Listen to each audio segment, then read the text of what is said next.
Eseguiti i tamponi sui familiari delle due donne residenti a Montaltuffugo rientrate dalla Spagna e risultate positive al Covid-19. L'esito nelle prossime ore. Il sindaco ha emesso ordinanza di quarantena obbligatoria per le due persone contagiate e per gli altri due conviventi. Un operaio è morto questa mattina all'interno dell'area terminal del porto di Gioia Tauro, aveva 28 anni. Intanto la Will Trasport ha indetto uno sciopero per la giornata di domani. Il sindaco di Diamante, Ernesto Magorno, annuncia un'interrogazione parlamentare sull'aggressione avvenuta a Ferragosto e denuncia la carenza di carabinieri sul territorio. Intanto domani la riunione del Comitato per l'Ordine e la Sicurezza Pubblica convocata dal prefetto. In alcune zone di Scalea manca l'acqua da una settimana, esplode la rabbia dei residenti.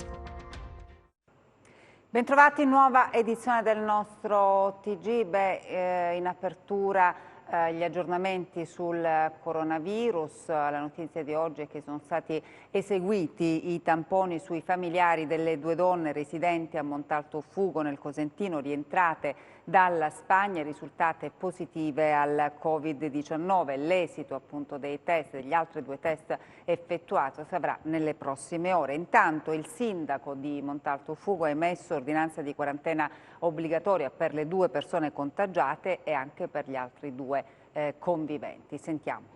Sono stati eseguiti questa mattina i tamponi sui familiari delle due donne, madre e figlia, residenti a Montaltoffugo nel Cosentino, rientrate dalla Spagna e risultate positive al Covid-19. I risultati si avranno nelle prossime ore. Al lavoro la task force dell'ASPA di Cosenza per ricostruire la catena dei contatti. La situazione tuttavia al momento appare sotto controllo. Le donne sono asintomatiche. Il sindaco di Montaltoffugo, Pietro Caracciolo, ha emesso ordinanza di quarantena sia per le due donne risultate positive sia per le altre due persone conviventi. Non bisogna abbassare la guardia, avverte il primo cittadino di Montalto, che invita a rispettare tutte le norme anti-Covid, evitando soprattutto assembramenti. Il sindaco fa sapere inoltre che sono al vaglio eventuali misure più restrittive rispetto a quelle attualmente in vigore. E adesso il consueto bollettino della Regione. In Calabria nelle ultime 24 ore si registrano 10 nuovi positivi al coronavirus. I dati contenuti nel consueto bollettino della Regione. 5 dei positivi arrivano dal CARA di Crotone, altri 4 positivi a Reggio Calabria. Di questi 3 sono riconducibili alla pericena, mentre 1 è un rientro da fuori regione. Nel dettaglio, dall'inizio della pandemia ad oggi, in Calabria sono stati effettuati 137.560 tamponi. Le persone risultate positive al Covid sono 1.367, come dicevamo 10 in più rispetto a ieri. Sono invece 136.193 i tamponi negativi. Territorialmente i casi positivi sono così distribuiti: a Catanzaro 3 in reparto, 1 in rianimazione, 5 in isolamento domiciliare, 186 guariti e 33 deceduti. A Cosenza 3 in reparto, 26 in isolamento domiciliare, 437 guariti e 34 deceduti. A Reggio Calabria 2 in reparto, 49 in isolamento domiciliare, 274 guariti e 19 deceduti. A Crotone un paziente in reparto, 6 in isolamento domiciliare, 114 guariti e 6 deceduti. A Vibo Valentia 4 in isolamento domiciliare, 82 guariti e 5 deceduti. Torniamo ad occuparci della vicenda dei 6 minori pakistani sbarcati il mese scorso a Roccelle, risultati positivi al coronavirus. I 4 guariti sono stati trasferiti in una struttura del Cosentino. Gli altri 2 minori, invece ancora positivi, saranno trasferiti in una struttura fuori regione. Adesso sono certezze assolute per i 6 minori pakistani sbarcati oltre un mese fa a Roccella Ionica con altri connazionali e scoperti positivi al Covid-19. I ragazzi di età compresa tra i 13 e i 17 anni erano stati ospitati, anche perché avevano fatto il viaggio da soli, in un ex albergo della città ionica per essere curati. 4 di loro, come già riferito in questo TG nelle edizioni di ieri, sono guariti, altri 2 ancora risultano positivi. Proprio loro 2 ieri pomeriggio sono stati presi in consegna dalla Croce Rossa, saranno trasferiti in una struttura sanitaria fuori regione specializzata nella cura del coronavirus. Si spera a breve di avere per i 2 giovani notizie positive. I 4 ragazzi guariti invece già da ieri sono in un centro di accoglienza a Bocchigliero in provincia di Cosenza. Precedentemente altri minori non accompagnati che erano sbarcati il 10 luglio erano stati progressivamente sistemati in strutture di accoglienza presenti nella regione. Per i 6 rimasti fino a ieri a Roccella si era dovuto attendere con lo scopo di garantire la loro guarigione dal virus. Per 4, come detto, il risultato è arrivato, per altri 2 ancora no. Questi ultimi comunque stanno bene, non presentano sintomi gravi, ma la persistenza della positività al tampone ha indotto un'accelerazione del trasferimento in una struttura idonea, fermo restando che l'assistenza sanitaria ricevuta è stata perfetta. Un operaio è morto questa mattina all'interno dell'area terminal del porto di Gioia Tauro, aveva 35 anni. Intanto dopo l'incidente la Will Trasporti ha indetto uno sciopero per la giornata di domani. La tragedia è avvenuta questa mattina nell'area portuale di Gioia Tauro. Un uomo di 35 anni è morto in un incidente sul lavoro. Era addetto alla manutenzione di mezzi meccanici alle dipendenze di una società esterna. La dinamica è ancora al vaglio degli inquirenti. Secondo una prima ricostruzione, l'uomo stava effettuando dei lavori su un pullman utilizzati per il trasporto del personale quando, per causa in corso di accertamento, o il mezzo potrebbe essersi inspiegabilmente mosso travolgendolo senza lasciargli scampo, oppure la vittima sarebbe stata investita dall'improvviso arrivo di un altro mezzo. L'uomo deceduto lavorava con la società LAM che si occupa della manutenzione dei bus e dei mezzi che si occupano del trasporto del personale all'interno del terminal portuale. Sul posto sono intervenuti agenti della Polizia di Stato e personale della Capitaneria di Porto assieme ai Vigili del Fuoco. Intanto 2 ore di sciopero a fine turno sono state proclamate dalla segreteria regionale della Will Trasporti a seguito dell'incidente sul lavoro costato la vita al 35enne. Siamo a registrare, afferma in una nota della segretario regionale Will Trasporti, una tragedia che investe una famiglia intera, a cui va il nostro cordoglio e il nostro concreto sostegno. È un luogo di lavoro dove un accadimento come questo non si sarebbe mai dovuto verificare. Il porto, prosegue la nota della Will, è una grande famiglia composta da colori e divise diverse, ma che con la stessa grande dignità sono stati e sono promotori di una sana economia. Il sindaco di Diamante, Ernesto Magorno, annuncia una interrogazione parlamentare sull'aggressione avvenuta a Ferragosto e denuncia la carenza di carabinieri sul territorio. Intanto domani la riunione del Comitato per l'Ordine e la Sicurezza Pubblica, riunione convocata dal prefetto. Ecco cos'è accaduto a Diamante nel pomeriggio di Ferragosto. Nel breve filmato l'arresto dei 4 giovani autori dell'aggressione nel centro storico della cittadina del Tirreno Cosentino. I 4, 3 di Cosenza e 1 di Rende, hanno terrorizzato i turisti e picchiato un giovane del posto. Avevano una calibro 22 e un manganello. Una vicenda che ha suscitato allarme e che adesso finirà in Parlamento. Il sindaco Ernesto Magorno, senatore di Italia Viva, infatti annuncia un'interrogazione parlamentare sull'episodio, denunciando la carenza di carabinieri sul territorio nel clou dell'estate, un punto che lo stesso Magorno porrà al centro del Comitato Provinciale per l'Ordine e la Sicurezza, convocato per domani dal prefetto di Cosenza Cinzia Guercio, che ha accolto la richiesta dei sindaci dell'Alto Tirreno Cosentino. Subito dopo il raid di Ferragosto, il sindaco di Diamante aveva sottolineato la gravità del fatto, sostenendo che dietro quell'episodio violento ci fosse il business della droga. Diamo fastidio agli spacciatori, aveva evidenziato Magorno. Adesso il sindaco della cittadina tirrenica pone al centro dell'attenzione la carenza dei carabinieri sul territorio. Quanto successo nei giorni scorsi a Diamante deve far riflettere, dice. Quel giorno, aggiunge, è stato decisivo l'intervento dei vigili urbani e del vice sindaco. Diversamente non sarebbero stati assicurati alla giustizia i 4 autori del raid, ora ai domiciliari, avvenuto in pieno giorno sotto lo sconcerto dei cittadini. Magorno ringrazia il questore di Cosenza per aver messo in campo da martedì a venerdì una costante presenza anticrimine, ma rimarca l'insufficiente numero di carabinieri, che ringrazia per il prezioso lavoro che svolgono nel periodo più delicato dell'anno. Non è ammissibile, conclude Magorno, che per questo presenterà un'interrogazione parlamentare al Ministro dell'Interno. In queste ore si parla di una possibile ricandidatura di Mimmo Lucano a sindaco di Riace. Il diretto interessato, da noi intervistato, però smentisce questa ipotesi. Sentiamo. Una ricandidatura a sindaco di Riace per Mimmo Lucano? Ne parlano alcuni organi di stampa, ma il diretto interessato da noi interpellato smentisce categoricamente.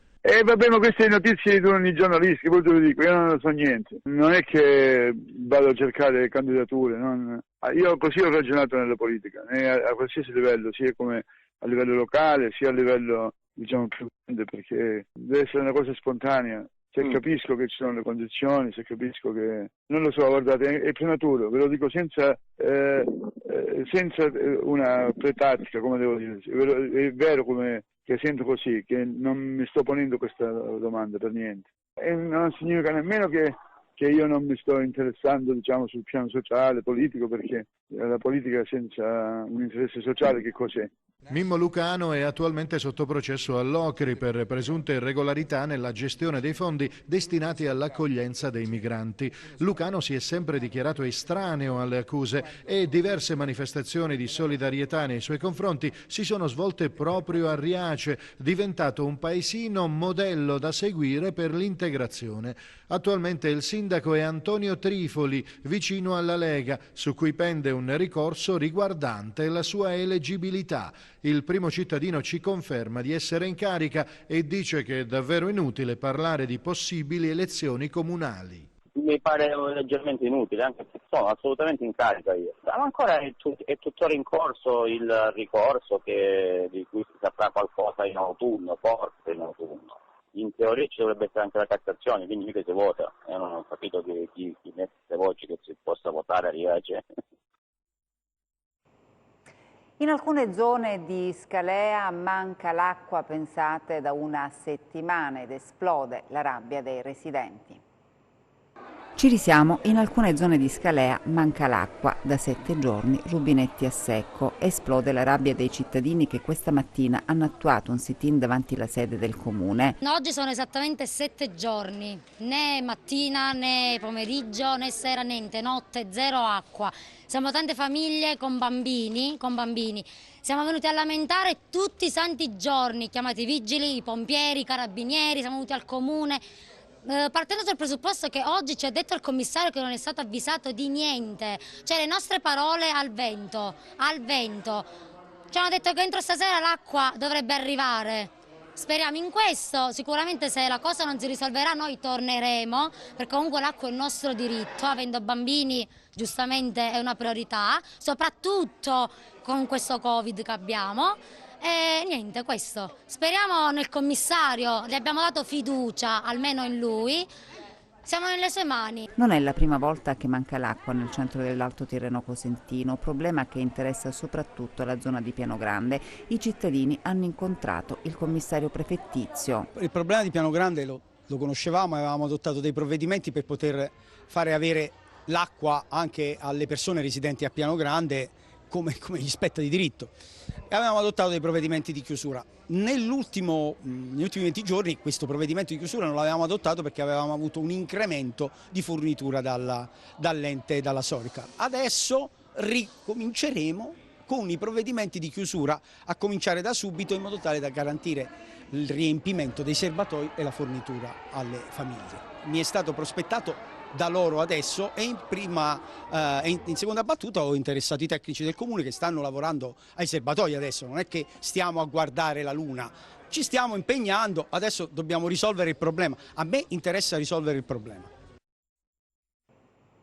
Nuovo sbarco sulle coste calabresi, 115 migranti sono giunti nella notte a Crotone.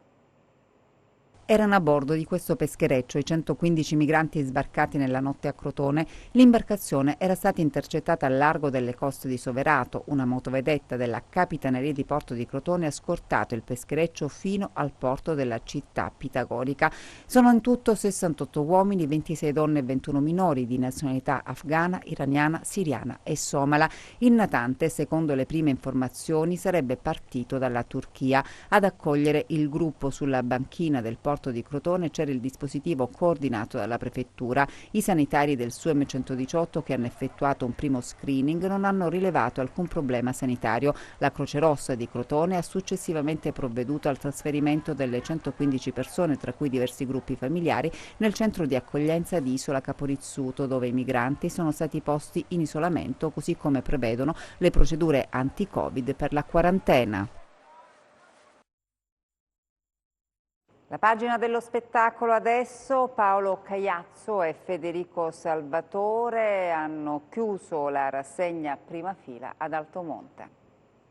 Paolo Caiazzo e Federico Salvatore presenti a distanza.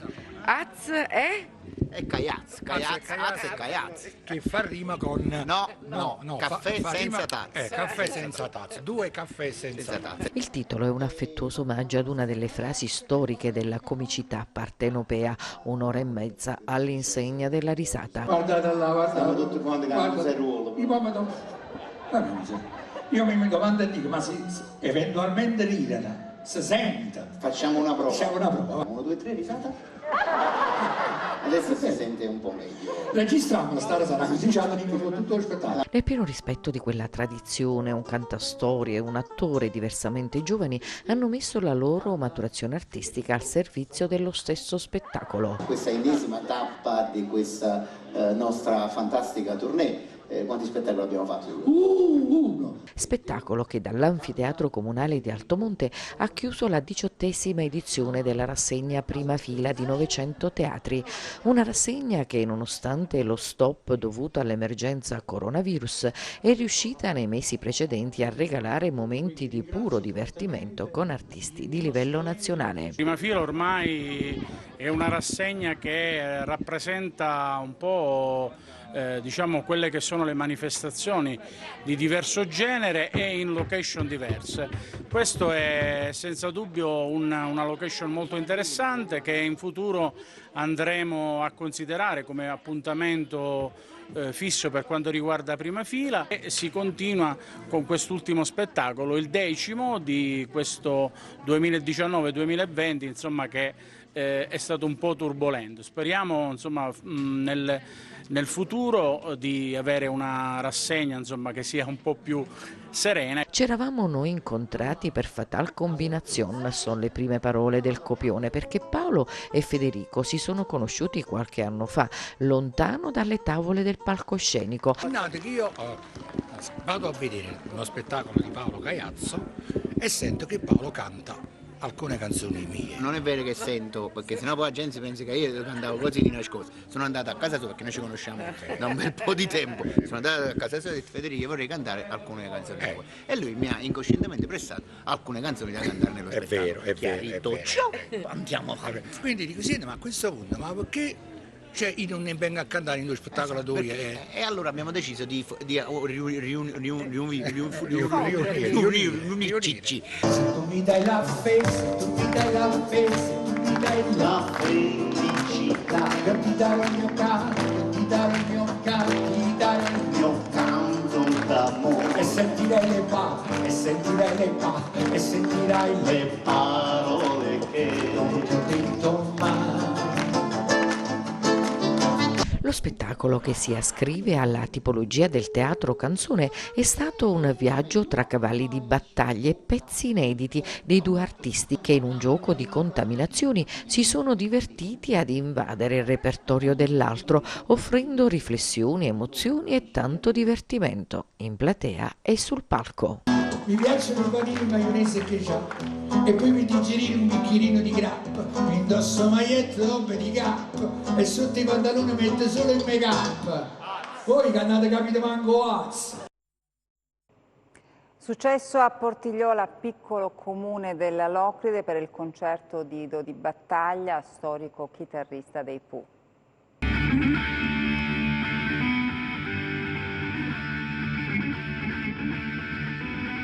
Si può essere amici amici per sempre. Concerto evento con Dodi Battaglia, chitarrista eccelso dei Pooh, la più popolare band italiana che a Portigliola, piccolo comune della Locride, nel cuore dell'area archeologica di Locri Antica, ha fatto irruzione con una esibizione da solista, ovviamente dopo lo scioglimento del gruppo, che arricchisce il già ottimo cartellone del Festival del Teatro tra mito e storia. So tutto, non parlare più, lo so che forse è meglio, ma crederci non può.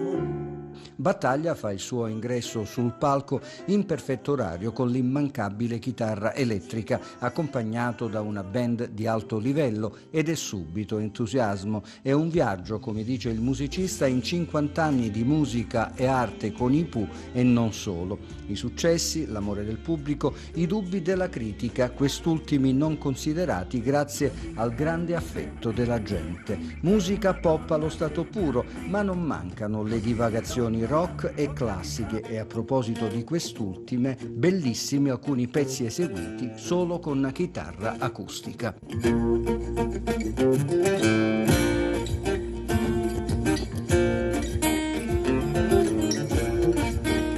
Un'ora e mezza secca, purtroppo nessuna concessione al bis, ma di pura qualità.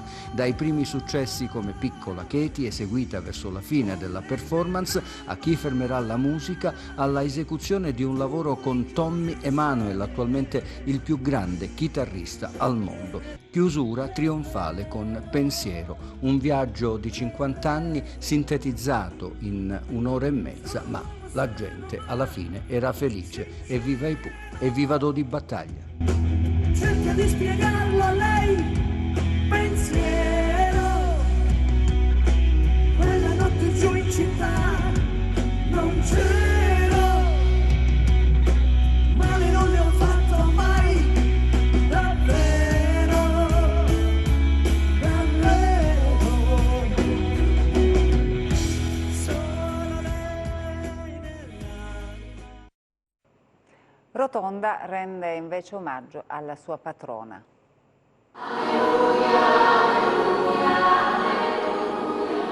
Emozionante e particolarmente sentita la messa in onore di Maria Santissima della Consolazione, patrona di Rotonda. La Santa Messa, presieduta da Don Stefano Antonio Nicolao nella chiesa parrocchiale Natività di Beata Maria Vergine, è stata pregna di significato, specialmente in questo momento storico dovuto alla pandemia da coronavirus. Fedeli, rigorosamente distanziati e protetti da mascherine, non hanno voluto mancare all'appuntamento di fede in onore della patrona. Presente anche il sindaco Rocco Bruno e autorità militari. Un'occasione particolare durante la quale da sempre ai festeggiamenti religiosi si uniscono quelli civili che quest'anno però non si sono tenuti, ma l'aggregazione, quella che meglio rappresenta l'identità locale, non è mancata. La comunità rotondese, tutto il nostro popolo ha festeggiato la nostra Santa Protettrice, la Madonna della Consolazione, che da più di 500 anni ci protegge e veglia su tutto il popolo rotondese. Per Rotonda oggi, alla pari dei giorni di festa in onore del santo patrono Sant'Antonio da Padova, sono giorni pieni di fede e devozione, sono giorni di festa in cui tutto il popolo rotondese si affida le proprie preghiere, la propria vita alla Madonna. Oggi purtroppo non seguirà la processione della statua in giro per le strade, il centro storico del paese, non ci saranno i festeggiamenti civili, però tutto ciò che sta attraversando l'Italia e il mondo ha sicuramente fortificato e amplificato quello che è la fede e la devozione di tutta la comunità rotondese verso la nostra Santa Protettrice. Quindi dovrà, il mio augurio, che questi giorni di fede e devozione possano accompagnare la vita dei rotondesi non solo oggi ma durante il cammino dell'intero anno e della loro intera vita. Ed è davvero tutto, grazie per l'attenzione e buona serata.